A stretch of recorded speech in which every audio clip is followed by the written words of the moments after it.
Deus, nosso Pai bondoso, fonte de toda luz e amor, sede presente em nosso dia, sede a luz da noite. Sede é o que sentimos sem a Tua presença.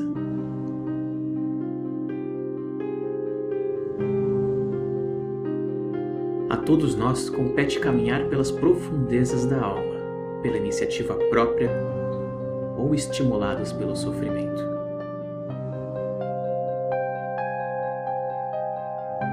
Hoje vamos dar um passo a mais na descoberta do infinito.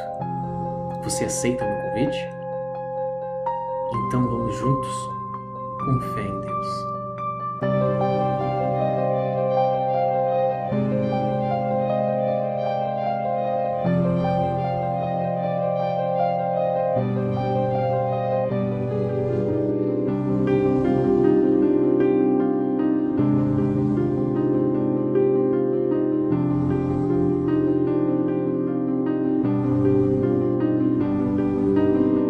Cientes estamos do nosso punhado de trabalho. Sejamos constantes na procura do amanhã renovador. A lágrima é o suor da alma, trabalhando para o crescimento. Mormente as dificuldades. O sofrimento é a cura do amanhã. Resta-nos confiar, trabalhar e amar.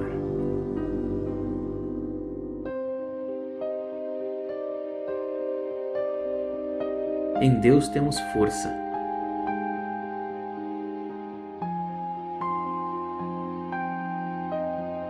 Em Cristo, exemplo.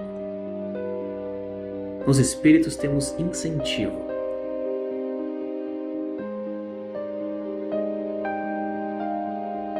Nos irmãos, a motivação.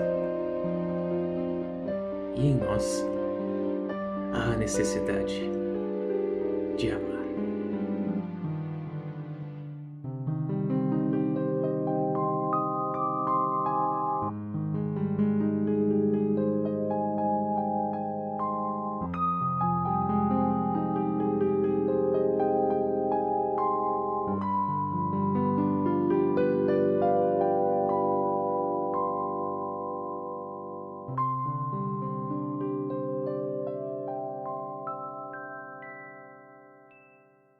Olá, seja muito bem-vindo a mais um UCA Leitura. Eu sou Pedro Alma e hoje daremos continuidade à leitura do Brasil, Coração do Mundo, Pátria do Evangelho. Teremos como tema a vida de Humberto de Campos e os esclarecimentos deixados por ele. Humberto de Campos, nascido em 1886 em pequena localidade de Piritiba, interior do Maranhão, teve infância bastante difícil, pois logo aos 5 anos de idade ficou órfão. Assim como Chico Xavier, mas no caso de Chico, que ficou órfão de mãe, Humberto ficou órfão de pai. Obviamente, não desclassificando a dificuldade que uma jovem criança teria frente a uma vida inteira sem o seu pai. Humberto, menino pobre, batalhou muito, estudou muito, com bastante dificuldade. Pensando se hoje os meninos pobres têm grande dificuldade de crescer na vida, vamos pensar no início de 1900, início do século XX. Humberto, porém, conquistou o título de escritor, mas não um mero escritor, ele foi um escritor famoso. Ele encontrou uma ressonância com todos aqueles que gostariam de expressar mais sobre os problemas humanos e sociais da época, aqueles que gostariam de dialogar mais sobre esses assuntos. Assim, Humberto ficou famoso em todo o país. É importante pensar que se hoje temos a possibilidade de ter a livre expressão no século XXI, é graças a Humberto e muitos outros no mundo inteiro que batalharam e muitos deram até as suas vidas. Não necessariamente a vida em questão de morte, mas batalharam por toda a sua vida para que pudessem ter essa liberdade de expressão. Não só por eles, mas por todos nós. Um fato interessante, após 3 meses em que Humberto desencarnou, ele começou a aparecer em certas mensagens de Chico Xavier, que escreveu um livro, As Crônicas do Além-Túmulo. Esse livro ficou muito famoso e chocou o Brasil, porque, como eu disse, apenas 3 meses depois que Humberto morreu, que Humberto desencarnou, ele apareceu com esse livro. Isso deu uma grande notoriedade a Chico Xavier, assim como a FEB, que é a Federação Espírita Brasileira. Essa notoriedade também gerou certos problemas, e um desses problemas é que a ex-mulher de Humberto de Campos, a viúva de Humberto de Campos, exigiu todos os direitos dos livros escritos pelo morto. Isso entrou em juizado e a FEB ganhou a causa, que é quem estava com os direitos dos livros. Isso até gerou um livro, que vale a pena, quem se interessou no assunto, vale a pena pesquisar esse livro. Mas continuando, Humberto de Campos, depois desse problema, desse atrito, ausentou-se, parou de escrever através do médium por alguns anos e logo após voltou a escrever, mas com outro nome, com o título de Irmão X, ao qual escreveu livros bastante importantes que têm mensagens bem profundas. Ao todo, escreveu junto a Chico Xavier 12 livros, ao quais todas, incluindo esta, que é O Coração do Mundo, Pátria do Evangelho, trazem muitos esclarecimentos. Chegamos aos esclarecimentos. Assim como o vídeo anterior, eu vou pontuar o que eu mais achei interessante, não tirando a importância do restante, mas querendo ressaltar um pouco mais essas ideias trazidas aqui. No início, logo no primeiro parágrafo dos esclarecimentos, Humberto de Campos diz que muitos viam a beleza, descreviam mundo afora todas as riquezas da pátria brasileira. Mas ele ressaltou, nenhum destes chegou perto de descrever a obra celeste do Brasil, o Evangelho de Cristo, estando aqui em todas as estradas, em todo o povo espiritual do Brasil, mostrando a importância de que não é na riqueza material, assim como o Bolt colocou, como vimos no outro vídeo, que o Brasil é o celeiro do mundo, mas é na riqueza espiritual. Já venho ressaltando logo nesse primeiro esclarecimento, porque vamos ver a importância do livro como um todo, dizendo e ressaltando isso. A importância do Brasil não vem no caráter material, não vem nas suas riquezas materiais, vem na riqueza espiritual. Pensando que logo após, Humberto descreve que Cristo transplantou a árvore do Evangelho da Palestina, da região da Palestina para o Brasil, para a região do Cruzeiro do Sul, podemos entender o quão intenso seria isso na pátria espiritual. A árvore magnânima do Evangelho de Cristo está aqui, em cima de nós, ou acima de nós. Se a árvore de Cristo não trazia mais frutos na Palestina, então este decidiu trazê-la para o Brasil. Não mais deixando apenas aqueles senhores da lei conhecidos, aqueles que entendem muito sobre todas as escritas, mas nada praticam. Podemos observar bastante, até nos brasileiros encarnados, que aqueles mais assíduos na caridade não se importam tanto com a palavra, eles se importam com o exemplo. Quantas pessoas que nós conhecemos que atuam numa caridade? Aquelas que atuam, você pode observar a beleza de seus corações, a prática, e não pregando só por pregar, só porque está escrito que é certo. Pregam na prática. Temos exemplos gigantes em relação a isso, seja o Chico Xavier, que deu uma vida inteira à caridade, Divaldo Franco, e assim como muitos outros. Como eu disse, não só exemplos gigantes como estes, mas pequenos exemplos como nós, pequenos trabalhadores de Cristo. Humberto vem comentando sobre todas as teorias, todos os livros e todas as formas em que a lição de Cristo veio sendo divulgada por nós. Ele comenta que não estamos ainda entendendo o seu real sentido, que é simples. É o amor. Aplicando o amor, vamos encontrar todas as lições do Cristo, assim como Ele mesmo nos disse. Amar a Deus acima de todas as coisas e ao próximo, como a ti mesmo. Todas as lições de Cristo estão exemplificadas nesses dois pequenos pontos. Humberto, mais uma vez com grande sabedoria, nos relembra disso.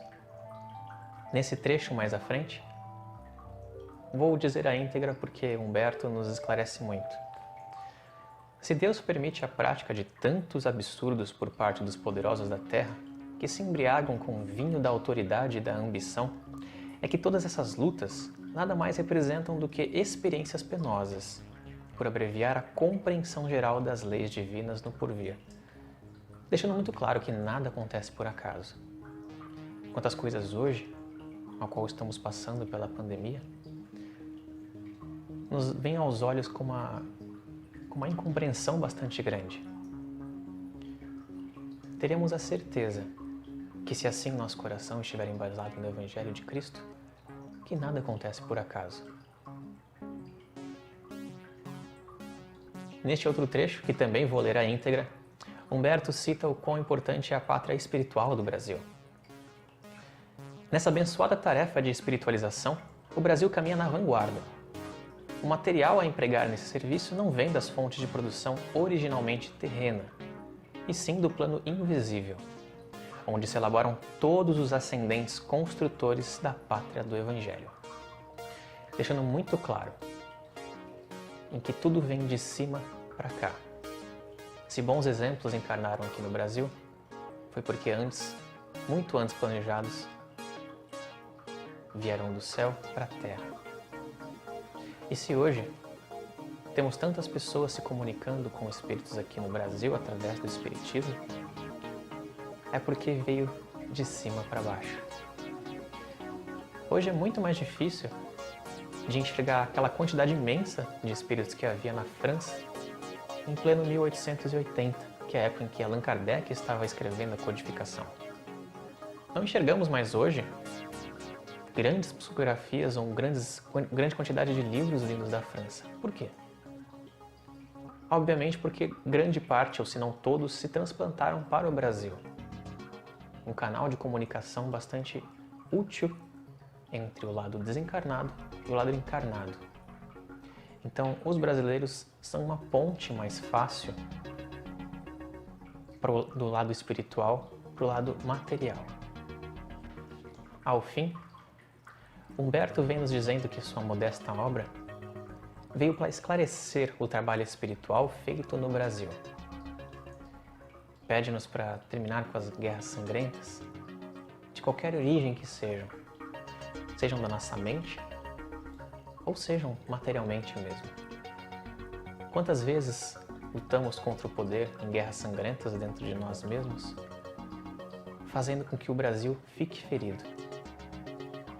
Não digo que seja desnecessário mostrar a vontade do povo, mostrar a opinião do povo, mas convenhamos que há formas e formas de se fazer isso.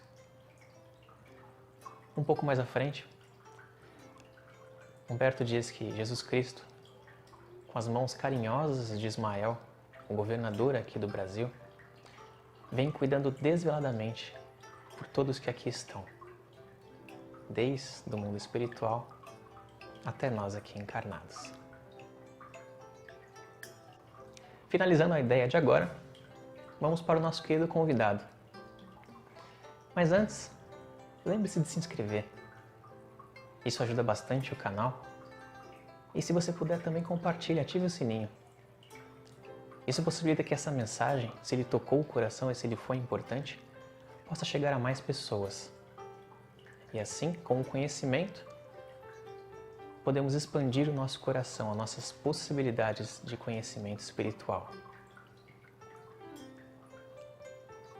Continue nos acompanhando e demos as boas-vindas ao nosso querido convidado. A nossa convidada de leitura é Marcos Figueiredo. Marcos trabalha na Salesforce e tem 45 anos. Estuda espiritualidade desde 1996. Marcos era trabalhador assíduo do UCA, e é um kardecista Antônio Alexandre, como médium de passividade e muitas vezes como acolhedor de muitos carinhos a todos os assistidos. Marcos, muito obrigado pela presença, obrigado por aceitar o convite. Imagina que eu agradeço a oportunidade de conversar um pouquinho contigo aqui. Vamos à primeira pergunta, então, Marcos. No primeiro parágrafo, Humberto cita as milhares de belezas contidas na pátria do Evangelho. Você já teve a oportunidade de visitar diversos locais do país? O que sentiu em cada um deles? Você se sentiu bem amparado pela espiritualidade e habitantes locais?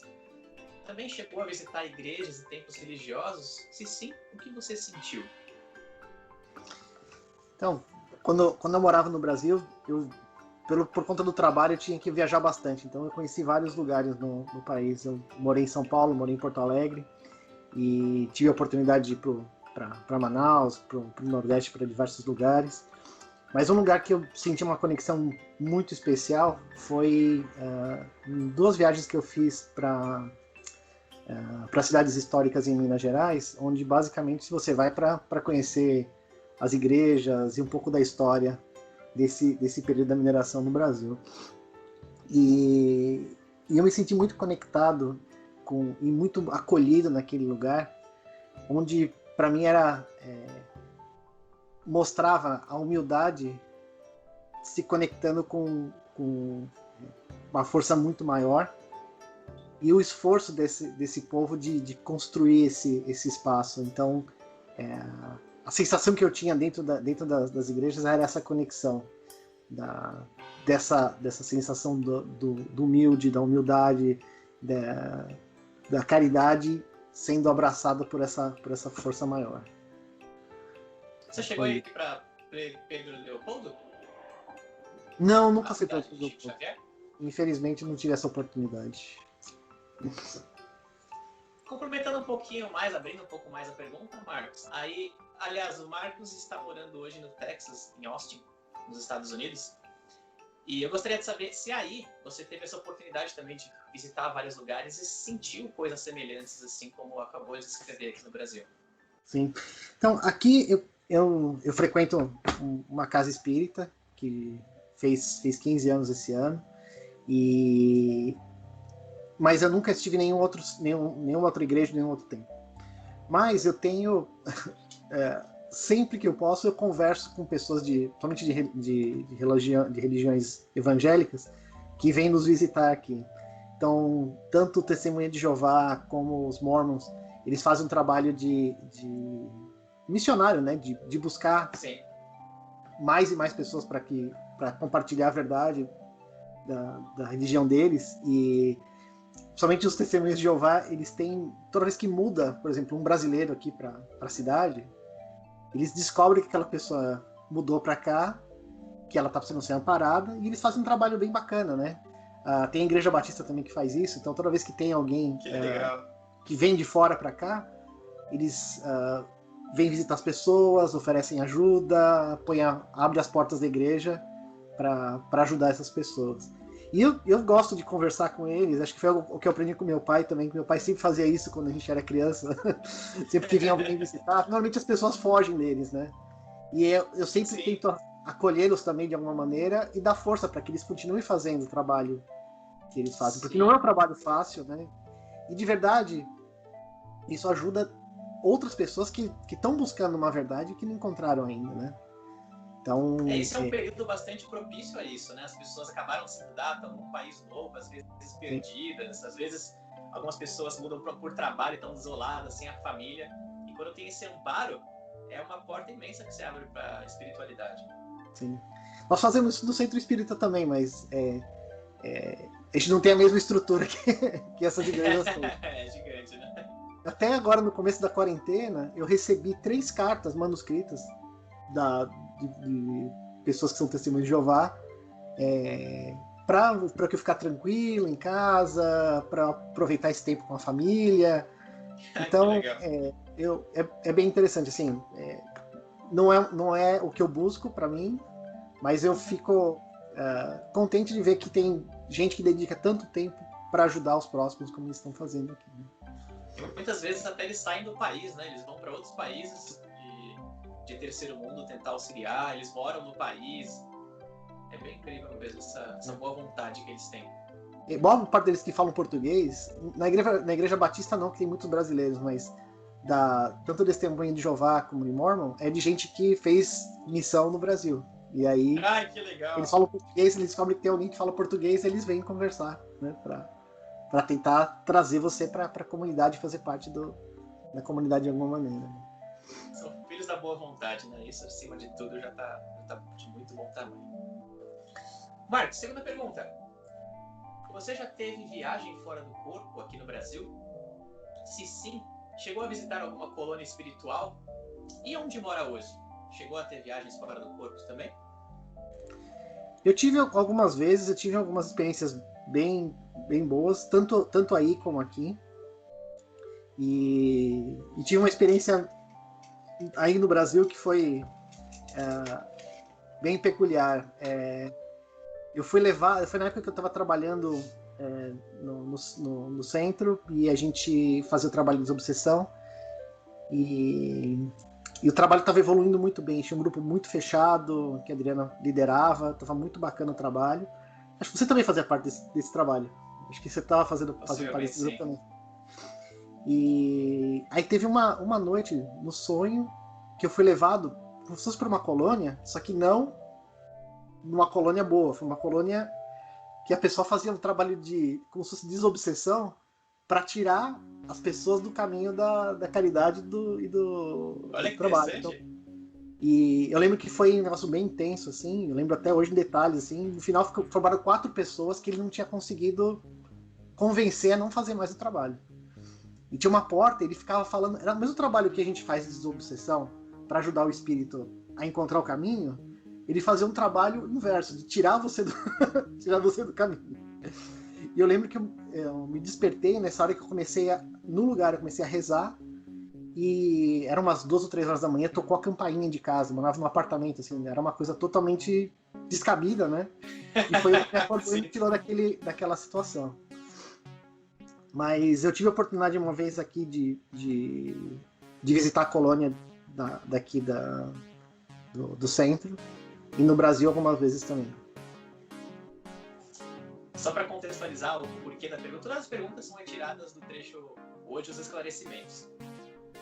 Contextualizando um pouco, colocando o Brasil como o coração do mundo e a pátria do Evangelho, Humberto vem nos esclarecendo que existem mais colônias espirituais aqui no Brasil do que em outras partes do mundo. Então eu queria saber essa experiência do Marcos em relação à emancipação da alma, né, ou viagem astral, que é sair do corpo à noite, quando estamos dormindo, e o nosso espírito continua caminhando por vários lugares. Às vezes vamos para colônias boas, às vezes não, às vezes são experiências interessantes para o aprendizado da nossa alma. Então é interessante já você ter colocado, já sentiu isso aqui e aí fora também nos Estados Unidos. Teve um período aqui que eu senti que eu acordava um pouco cansado todo dia, assim, que era muito constante esse trabalho noturno, trabalho né? Espiritual. Mas a sensação era a mesma do que eu tinha no Brasil, não tinha muita diferença. Próxima pergunta, Marcos. Humberto comenta que Jesus transplantou a árvore do Evangelho para o Brasil. Na sua opinião, Cristo é o único Salvador? Por que acha que os espíritos não comentam sobre outros seres espirituais, tais como Krishna, Buda? Então, na verdade, assim, eu acredito que o Cristo é o nosso Salvador. Só que eu não coloco ele... Quando a gente pensa em Salvador, normalmente a gente coloca como esse ser fosse o responsável por resolver meus problemas. Então, quando eu digo assim, eu vou esperar o Salvador, é como se eu sentasse aqui, eu pegasse meu tricô e ficasse esperando, né, que ele viesse, me pegasse no colo e me tirasse da situação que eu estou, né? Então, o que eu entendo de Salvador é que você é um modelo, você é o exemplo, você é quem eu devo me espelhar para que eu busque a minha melhora contínua para poder chegar naquele modelo. Ele salva a gente não porque ele vai lá e faz por você, mas porque ele te dá a oportunidade todas as vezes de que você melhore e de que você use ele como exemplo para poder evoluir e crescer. Então, quando você olha outras entidades ou outros espíritos, todos eles, de alguma maneira, estão conectados com a mensagem do Cristo. Sim. E elas estão adaptadas para aquela realidade, daquela comunidade, daquele povo, daquele local, que estão em níveis diferentes de evolução e que precisam de uma mensagem que seja adequada à realidade deles, né? Se você, viajar, para o Oriente Médio, falando abertamente sobre o espiritismo, sobre o que você acredita, pode ser que você possa parar até, na cadeia ou em outro lugar. Porque você não vai ser aceito aquilo que você está falando, porque aquilo é algo que vai contra toda a base daquela sociedade. Então, eu lembro que, se eu não me engano, acho que era numa revista espírita, algo que o Allan Kardec comenta dos outros profetas, que eles seriam como fossem ministros do Cristo. Do Cristo. Então, exatamente. Na verdade, assim, a mensagem é uma só, né? E o meio que se usa para chegar nas pessoas é que é distinto para atender a necessidade de evolução e a necessidade de entendimento de cada um deles. Complementando até um pouco mais o que você trouxe, cada região do globo tem uma certa pleiade de espíritos. Então, alguns vieram de um mundo, outros vieram de outro mundo, e assim foram se criando as raças, né? Alguns outros livros sobre o espiritismo vão comentando de forma mais ampla em relação a este assunto. Mas então, mostra-se a necessidade que cada um tem de entender a mesma mensagem de formas diferentes e com exemplos diferentes. Alguns desses espíritos eram mais carentes de trabalhar a mente, de ter uma organização mental mais esclarecida. No caso, talvez os budistas. E assim a gente pode pensar o restante do globo. Sim. E agora, quando você fala do Brasil ser o coração do mundo e o evangelho ter sido transplantado para o Brasil, o que eu vejo de diferente do Brasil de outros lugares do mundo é que no Brasil existe uma diversidade religiosa e uma aceitação maior de outras religiões, de aceitar a diferença, muito maior do que existe em outros lugares do mundo. Então, se você pegar, há 2000 anos atrás, onde nasceu o cristianismo, nasceu nossa, faltou a palavra. Mas foi onde tinha Maomé, onde o judaísmo nasceu. Então, assim, várias religiões nasceram desse lugar, né? dessa região. Exatamente. Então, e por mais guerra, por mais o que possa acontecer lá, existe essa correlação entre as pessoas e as religiões. Então, o que eu vejo é que o Brasil tem essa característica de você... No Brasil, você não vai segregar ninguém por conta da religião, ou por conta o que ele acredita. Então, é muito comum você ver um culto ecumênico, você ver pessoas que têm entendimentos diferentes, religiões diferentes, sentando e discutindo, ou fazendo trabalhos voluntários, caridosos junto, sem que isso... Então, eu acho, nessa esfera, o Brasil realmente ele é diferente dos outros países, e acredito até que por conta disso você tem um ambiente nas outras esferas mais propício a ter outras colônias e ter uma abrangência maior, justamente por conta dessa raiz que existe no país, né? A diversidade grande. Os Estados Unidos são conhecidos por suas diversas igrejas evangélicas, os protestantes. Você visitou alguma? Se sim, como a mensagem de Cristo é transmitida para você? Então, como eu comentei, eu nunca visitei nenhuma aqui, mas eu tenho contato quando as pessoas vêm conversar comigo.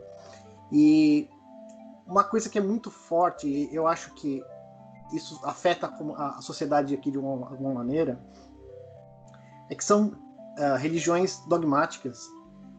E esses dogmas são difíceis de ser aceitos e serem entendidos pelas novas gerações. Então, Eu vejo que cada vez mais as pessoas vão se afastando dessas religiões e a religião passa a ser algo mais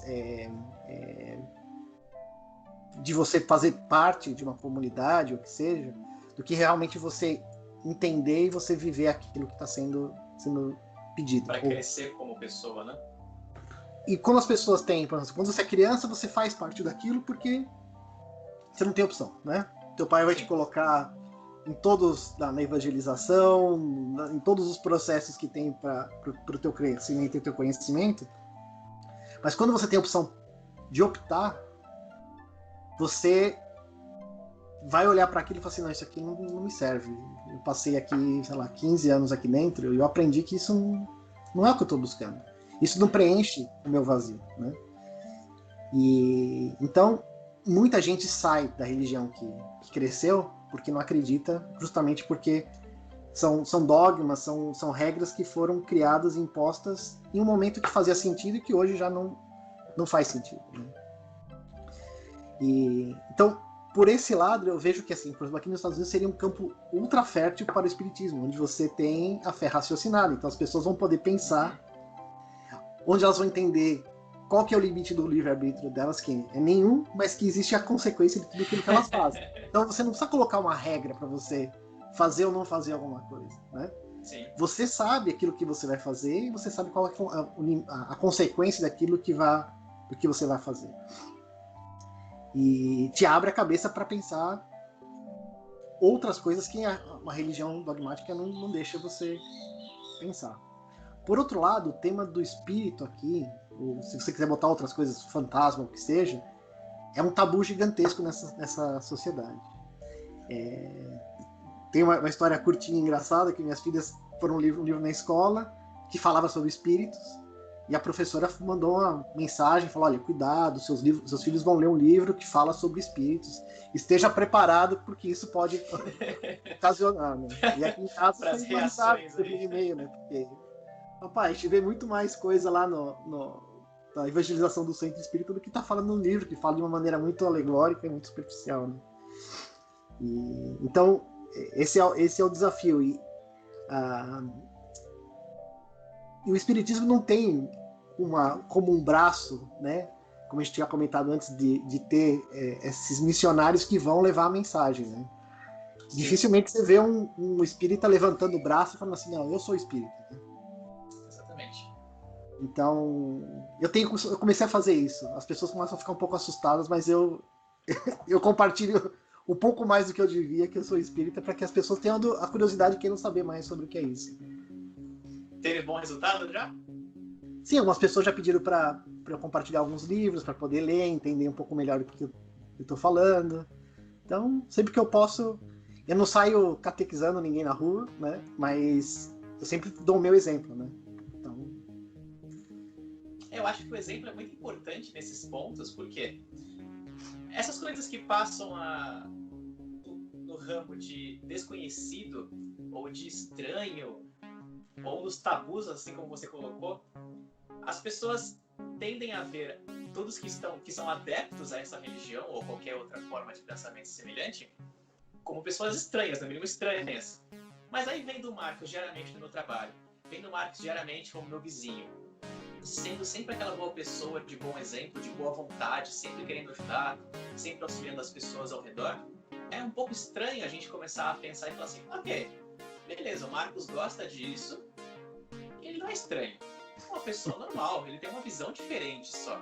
Sim. É bem importante exatamente o que você colocou, o seu exemplo.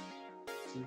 Eu lembro quando eu era criança, que eu frequentava a igreja católica, e tinham pessoas que eram espíritas, e normalmente as pessoas que eu conhecia que eram espíritas eram pessoas que estavam ultra engajadas em fazer a caridade, em ajudar o próximo, né? E quando eu estava na igreja católica, que eu tentava fazer alguma coisa assim, eu não sentia muita vontade de que as pessoas fossem fazer isso, né?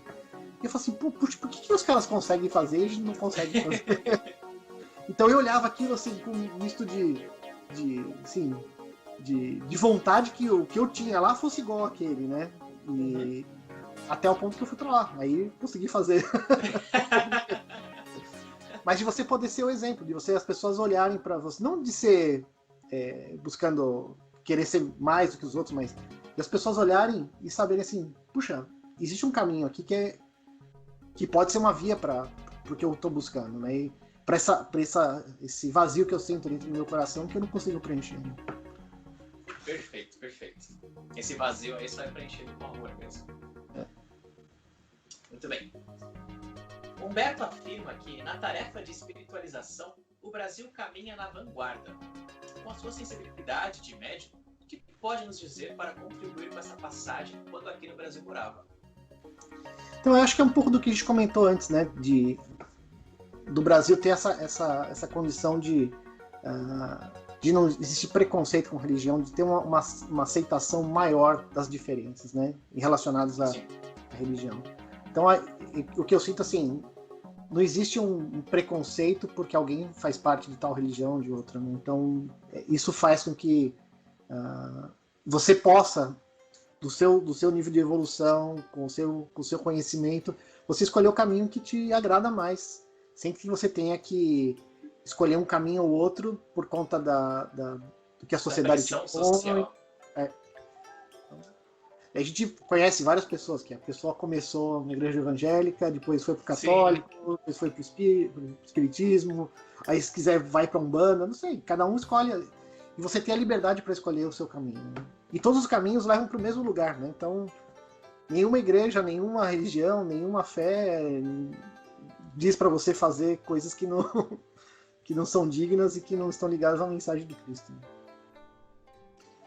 E vendo isso aí nos Estados Unidos, você sente que a sociedade dá uma pressão àquelas pessoas que tentam mudar um pouco o caminho espiritual delas? Então, na verdade, não existe muito espaço para você mudar aqui. Então, você vai nascer numa família que é presbiteriana. Os teus pais vão te levar na igreja presbiteriana todo domingo. Tem até uma coisa engraçada aqui do Texas, que eles não vendem bebida alcoólica até o meio-dia no domingo, por causa que as pessoas precisam ir para a igreja.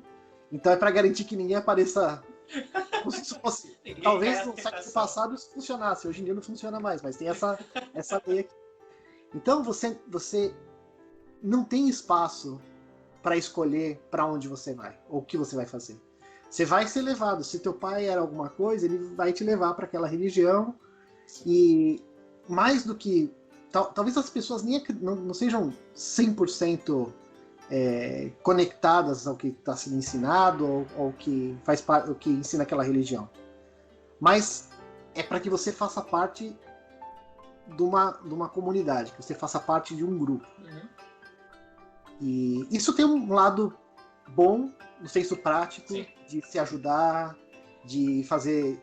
Aqui, qualquer coisa que acontece de catástrofe, é impressionante como a comunidade se mobiliza para ajudar um ao outro. E não é uma coisa assim, não, porque eu sou da religião. Não é nada relacionado à religião. É porque isso é uma coisa que todo mundo, quando nasce aqui, cresce aqui, vive essa condição de ajudar o próximo na sua comunidade. Então, se alguém tiver necessitado aqui, o pessoal vai ajudar. Tem alguém que não está conseguindo ter condições de comprar a comida. O pessoal vai se cotizar e vai dar um jeito para lá. Pegou fogo na casa de alguém. O pessoal vai ajudar aquela pessoa para abraçar aquela pessoa e resolver aquele problema naquele momento. Que incrível. Então, isso é uma coisa bacana desse senso de comunidade. Mas o coração fica vazio, porque a mensagem não é a mensagem que faz com que você se sinta pleno, que você encontre o seu objetivo nesse planeta, onde que você busque, né, o seu aprimoramento. É uma coisa que na questão espiritual, na questão religiosa, é um pouco mais vazio. Então tem essa coisa individual, né? Da comunidade é muito forte, mas o ser fica um pouco apartado desse processo de crescimento. Muitos afirmam que o brasileiro não possui espírito patriota por não ter se envolvido com muitas guerras, como os Estados Unidos. O que você acha dessa colocação?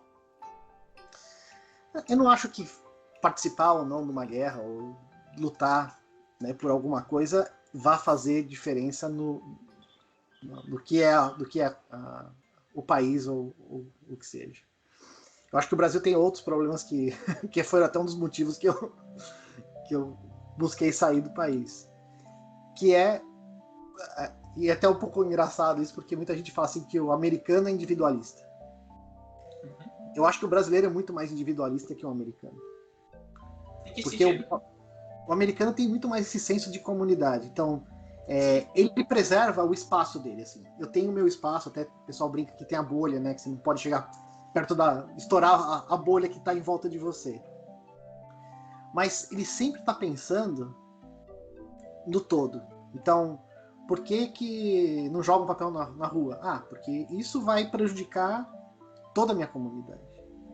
Então, por que eu sigo as regras? Porque se eu fizer qualquer coisa que está fora da regra, fora do processo, vai atrapalhar de alguma forma toda a comunidade, o bom funcionamento de toda a comunidade. Perfeito. E no Brasil é o contrário. Se eu vejo uma brecha na lei, aí eu vou lá e vou naquela brecha para poder fazer aquilo porque eu posso, né? Eu tenho o direito de fazer aquilo. Então, o que eu vejo aqui, assim, o peso dos deveres e direitos, aqui os deveres sempre são mais do que os direitos. E no Brasil as pessoas focam muito mais nos direitos do que nos deveres, né? Então esse foi o grande ponto para eu buscar sair, para buscar uma outra realidade para mim e para minha família. Acredita que o Brasil é a pátria do mundo, o coração do evangelho? Se sim, o que o motivou, portanto, a deixar o país? Vai ter um pouco dessa resposta que você acabou de colocar, né? Mas... É nessa linha. Então, o que me levou foi justamente assim, os valores que eu tinha começaram a entrar em choque com os valores de boa parte da sociedade do Brasil. Então, aquilo que eu acreditava me fazia sofrer aí. Então, eu tentei buscar um lugar... Nenhum lugar no mundo é perfeito, né? Tem diversos problemas. E uma outra coisa que também é engraçado, que pode parecer engraçado, a sociedade aqui é muito mais igualitária que no Brasil. Então, eu me sinto mais ou menos culpado ou mais confortável de viver numa sociedade onde eu sei que desde a pessoa que varre a rua até o presidente da empresa, o descolamento que existe entre esses dois não é alguma coisa que faz com que aquele passe fome e o outro possa esbanjar. Então, e todo o teu esforço aqui, ele é recompensado de alguma maneira. Então, é bom viver num lugar onde todo mundo tem a possibilidade de viver bem, de ter um conforto, de ver os filhos na escola, de poder progredir. E você não ter que... Não sei, isso é uma coisa que pesava pra mim vendo aí, assim. Eu sentia assim, eu posso dar isso pra minha família, mas eu não posso corrigir o planeta inteiro para que todas as pessoas tenham o mesmo poder, a mesma condição que eu tenho para poder fazer isso. O que traz um certo peso ao nosso coração, né? É bem difícil sermos pessoas, no mínimo, alegres ou tentar tatear a felicidade vendo pessoas tristes na rua, passando fome, passando dificuldade, ou enxergar essa imensa diferença entre as colocações sociais que existem aqui no Brasil. Sim. Então, você consegue sentir aí, então, um pouco mais dessa paz em relação à sociedade como um todo. Sim, eu não sei se eu fugir do problema, de repente eu devia estar aí para continuar sofrendo isso e de alguma maneira me melhorar, né? Mas eu me sinto mais confortável aqui justamente por conta basicamente dessas duas coisas, né? Da questão da amplitude social, né? E da questão também de as pessoas serem menos egoístas e serem mais focadas no comum, né? Se eu consigo garantir que o comum está funcionando bem, eu vou ter mais paz de espírito para poder cuidar do individual. Né? Perfeito. É importante ter o oposto também, né? Se eu estiver bem comigo, eu posso cuidar mais das pessoas. Sim. Mas é importante ter pelo menos um desses para estimular a nossa alma a querer correr atrás disso. Sim. Porque se tudo tá ruim, tudo tá caindo, fica bem mais difícil. Sim. Eu acho que a questão de você ter se mudado aqui, uma opinião só para complementar um pouquinho a passagem de agora, acho que não tem necessariamente essa questão de fugir. Como você disse, nenhum lugar é perfeito, né? Então, alguns problemas existem onde você está hoje que não tem necessariamente no Brasil. Pode ser os problemas completamente diferentes, mas existem esses problemas. E eu creio que a boa vontade, como você colocou, de ficar buscando auxiliar as pessoas, já é a forma principal que temos, pelo menos nessa encarnação aqui, ou nessas encarnações, a poder auxiliar o ser humano, a poder auxiliar os irmãos a crescer como espírito, a olhar o espírito como uma coisa importante para a paz interna, para a própria paz. Muito bom. Seguindo aqui, as próximas perguntas vão ter uma relação bastante próxima com essas outras duas finais. Mas vamos lá, oitava. O que motivou você a sair do Brasil? Para questão econômica, política ou espiritual? Aliás, só um complemento a mais. Essas últimas 3 perguntas, a oitava, a minha 10ª, elas são iguais às que eu fiz por Ivan no vídeo anterior da semana passada. Sim. Eu estou fazendo exatamente essas mesmas perguntas para o Marcos, porque ele também mora em outro país mais desenvolvido que o nosso. É importante, na minha opinião, pelo menos, ter essa experiência, até um ponto de vista talvez diferente, eles podem ser até antagônicos, né, do que vão falar. Então é importante, na minha opinião, trazer essa experiência do Marcos hoje também. Sim. Então, se for colocar assim, questão econômica, se eu tivesse no Brasil, talvez eu tivesse numa condição, não sei se melhor, é difícil comparar se seria melhor ou pior do que eu tenho aqui.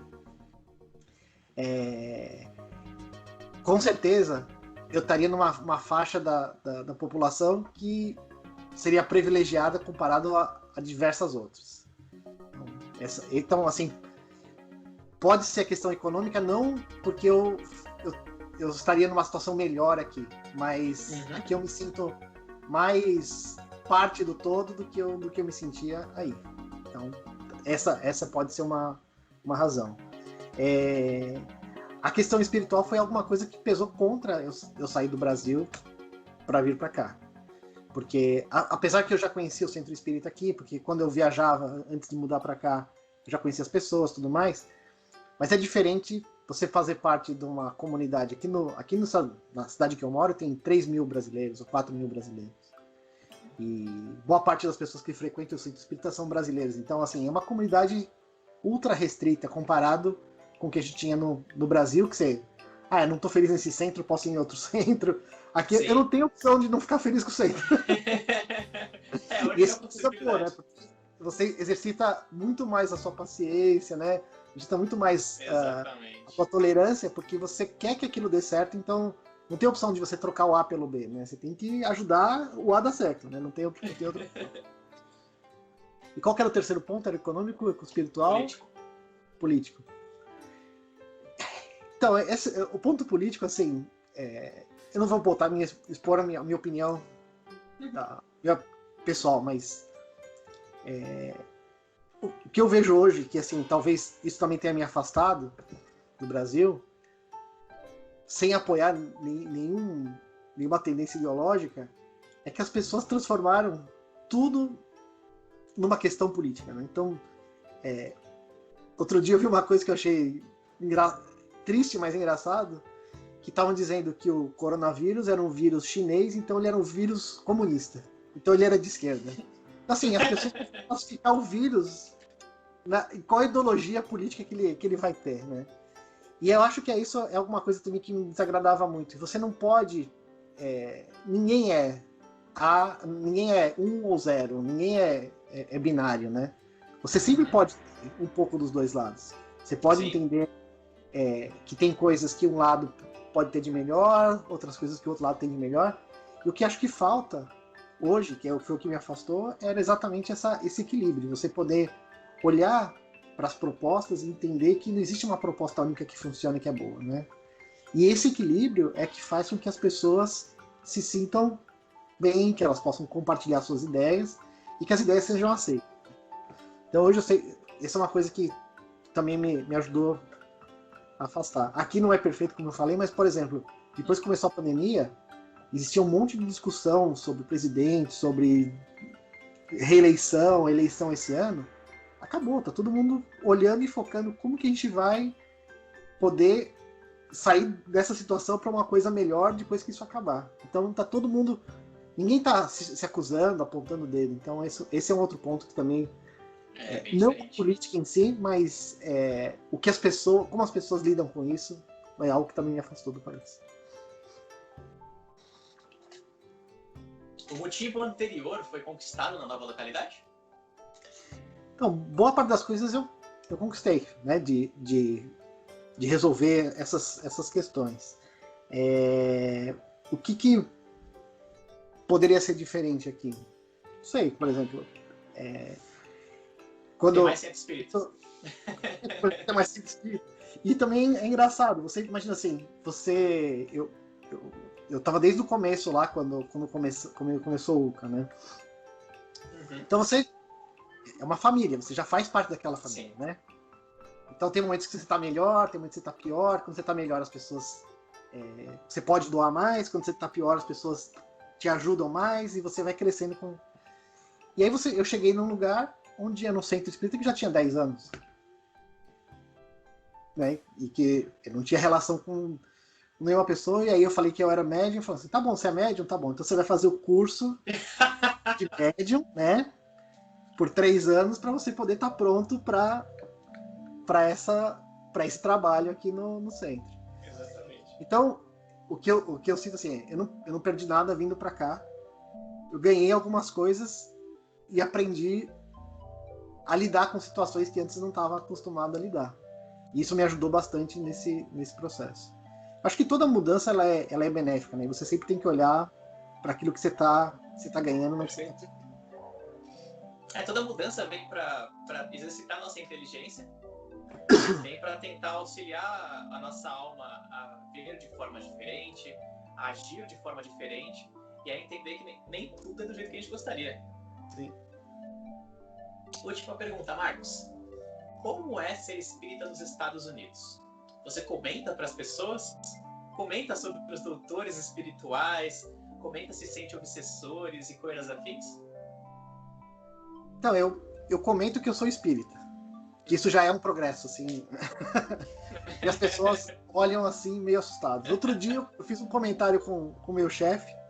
Você conversa com espíritos? Eu falei para ele que eu tinha sonhado com uma situação que tinha acontecido, né? Olha, que interessante. E aí ele falou, não, peraí, como assim? Aí eu falei, putz, eu falei demais, né? Saiu sem querer, né? E aí eu comentei com ele que eu era médium, expliquei para ele que era espiritismo, e a gente teve umas conversas bem legais depois disso. Mas eu falo que eu sou espírita, vamos dizer assim, se eu puser numa pirâmide, eu tento falar para o máximo de pessoas possíveis que eu sou espírita. Não para todo mundo, né? Que eu frequento o centro espírita para um grupo um pouco menor. Quando a pessoa tem interesse de saber um pouco mais, eu comento que tem o centro espírita, que eu frequento e tudo mais. Por um grupo ainda menor, eu falo que eu sou médium, né? E só as coisas que, por exemplo, que o trabalho que tem na casa com os doutores, aqui no centro espírita tem para muita gente que eu não falei sobre isso.